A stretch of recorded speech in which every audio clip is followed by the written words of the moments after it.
A young East Bentley boy has become one of the first patients to be helped at Victoria's first ever Heart Murmur Clinics for children.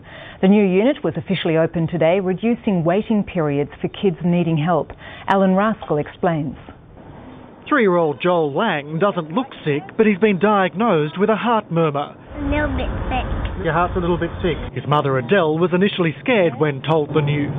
I thought that meant he had a hole in his heart and it could be quite serious. Joel was one of the first referred to MonashHeart's new Paediatric Heart Murmur Clinic in Clayton. All a murmur means is an extra noise that we hear. So many of those are what we call innocent, where the heart is normal, but many kinds of holes in the heart will cause a murmur. Checks have confirmed Joel's murmur is innocent. There's no follow-up required, nothing wrong, no procedures required. He can live a normal life.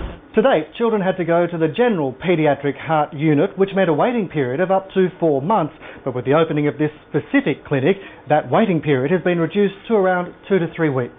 And a new study has suggested a link between sugary drinks and potential cardiovascular disease in children.